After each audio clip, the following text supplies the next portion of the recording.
बिस्मिल्लाहिर्रहमानिर्रहीम। शुरू अल्लाह के नाम से जो बड़ा मेहरबान निहायत रहम वाला है। White collar crime, white collar crime, white collar crime. The second component of economic crime involves illegal business activity. We divide these crimes of illicit entrepreneurship into two distinct categories. Number one, white collar crime, and number two, organized crime. White collar crime involves the illegal activities of people and institutions. People and institutions whose acknowledged purpose is profit and gain. Acknowledged purpose is profit and gain through legitimate business transactions. Through legitimate business transactions. This is called white collar crime. Again, repeat. White collar crime involves the illegal activities of people and institutions whose acknowledged purpose is profit and gain through legitimate business transactions. Number two, organized crime. Organized crime involves the illegal activity of people and organizations.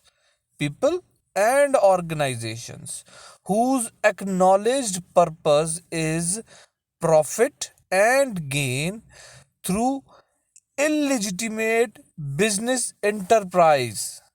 Illegitimate business enterprise. Organized crime involves the illegal activity of people and organizations whose acknowledged purpose is profit and gain through illegitimate business enterprise. Organized crime and white collar crime are linked together here because, as criminologist White-Smith argues, enterprise and not crime is the governing characteristics of both phenomena.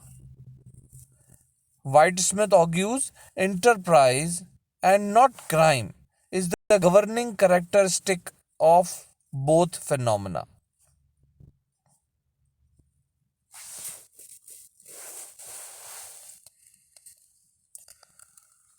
Difference क्या है white collar crime and organised crime में? Both are illegal activities of people and institutions organisation है. Both acknowledged purpose is profit and gain through legitimate business transactions. White collar crime through legitimate business transactions. Organized crime through illegitimate business enterprise. Illegitimate business enterprise. This is the difference between white collar crime and organized crime. Both have illegal activities of people, institutions, organizations, purpose, profit and gain, but white collar crime through legitimate business transaction, but organized crime through illegitimate business enterprise. Criminologist White-Smith argues enterprise and not crime is the governing characteristic of both phenomena. White collar crime is not simply a dysfunctional aberration. Organized crime is not something ominously alien to the economic system. Both are made criminal by laws declaring that certain ways of doing business or certain products of business are illegal. In other words, criminality is not an inherent characteristic Criminality is not an inherent characteristic either of certain persons or of certain business activities, but rather an externally imposed evaluation of alternative modes of behavior and action. According to Smith, business enterprise can be viewed as flowing through a spectrum of acts ranging from the most saintly to the most sinful. Though sinful organizational practices may be desirable to many consumers. For example, the sale of narcotics or an efficient way of doing business. For example, dumping of hazardous waste. Society has seen fit to regulate or outlaw these behaviors. Consequently, organized crime and the crimes of business are the results of a process by which political, value based constraints are based on economic activity. In a recent paper, Mark Heller coined the phrase illegal enterprise crimes to signify the sale of illegal goods and services to customers who know they are illegal. I repeat, in recent paper, Mark Heller coined the phrase illegal enterprise crimes to signify the sale of illegal goods and services to customers who know they are illegal. Heller's analysis also shows the overlap between criminal enterprise and business enterprise. Heller analysis also shows the overlap between criminal enterprises and business enterprise. For example, he compares the mafia crime family to a chamber of commerce. It is an association of business people who join to further their business careers.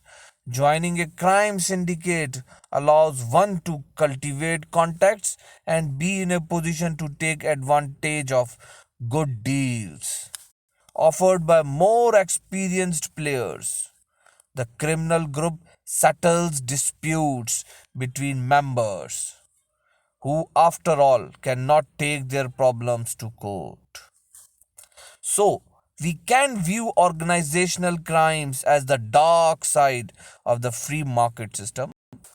Organizational crimes as the dark side of the free market system. They involve all phases of illegal entrepreneurial activity. They involve all phases of illegal entrepreneurial activity. Those commonly known as organized crime involve individuals or groups whose marketing techniques, threat, extortion, smuggling, and product lines, drugs, sex, gambling, loan sharking, have been outlawed. White collar crimes involve the use of illegal business practices, embezzlement, price fixing, bribery, etc., to merchandise what are ordinarily legitimate commercial products. Both crime patterns involve exploitative commercial practices and attempts by society to control their abuse. White collar crime. In the late 1930s, the distinguished criminologist Edwin Sutherland first used the phrase white collar crime to describe the criminal activities of the rich and power. White collar crime to describe the criminal activities of the rich and powerful. He defined white collar crime as a crime committed by a person of respectability and high social status in the course of his occupation. As Sutherland saw it, white collar crime involved conspiracies by members of the wealthy classes to use their position in commerce and industry for personal gain without regard to the law. All too often, these actions were handled by civil courts, since injured parties were more concerned with getting back their losses than seeing the offenders punished criminally. Consequently, Sutherland believed that the great majority of white collar criminals did not become the subject of criminological study, yet their crimes were very costly. Yet their crimes were very costly. The financial cost, the financial cost of white collar crime is probably several times as great as the financial cost of all the crimes which are customarily regarded as the crime problem. I repeat, the financial cost of white collar crime is probably several times as great as the financial cost of all the crimes which are customarily regarded as the crime problem. The financial loss from white collar crime, great as it is less important than the damage to social relations. White collar crimes violate trust, and therefore create distrust, which lowers social morale and produces disorganization on a large scale. Other crimes produce relatively little effect on social institutions or social organizations. Very important. White collar crimes violate trust and therefore create distrust, which lowers social morale and produces disorganization on a large scale. Other crimes produce relatively little effect on social institutions or social organizations. Though Sutherland's work is considered a milestone in criminological history, his focus was on corporate criminality. Today, there exists some disagreement over the precise definition of white collar crime. Sutherland's major concern was the crimes of the rich and powerful. Modern criminologists have broadened their definition of white collar crime so that it now includes a wide variety of situations. For example, today's definition of white collar criminals can include individuals who use the marketplace for the purpose of their criminal activity. This category of crime includes such acts as income tax evasion, credit card fraud, and bankruptcy fraud. Other white collar criminals use their positions of trust in business or government to commit crimes. Their activities might include pilfering, soliciting bribes or kickbacks, and embezzlement. Some white collar criminals set up business for the sole purpose of victimizing the general public. They engage in land swindles, for example, representing swamps as choice building sites, securities thefts, medical or health frauds, and so on.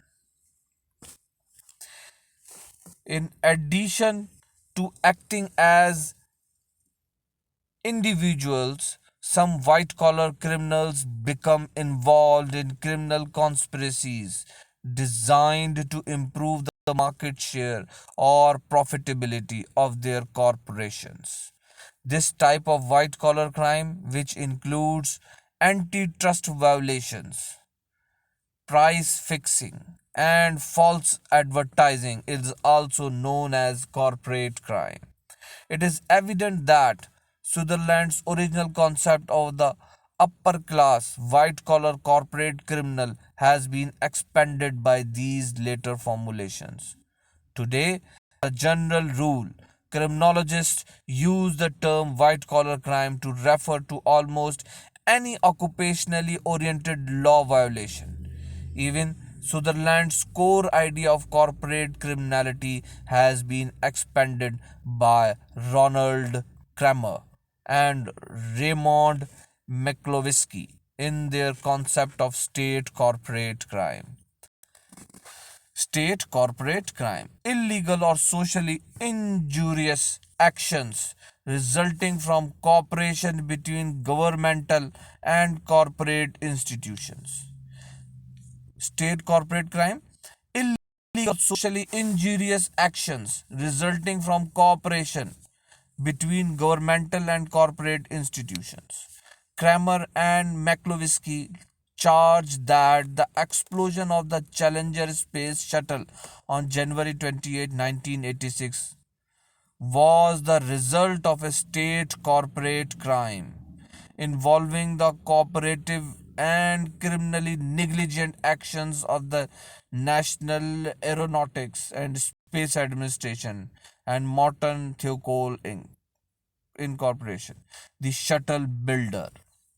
In sum, as criminologist Gilbert Geese claims, white collar crimes can be committed by person in all social classes. Criminologist Gilbert Giz claims white collar crimes can be committed by persons in all social classes. White collar crimes can be committed by persons in all social classes. Thank you so much.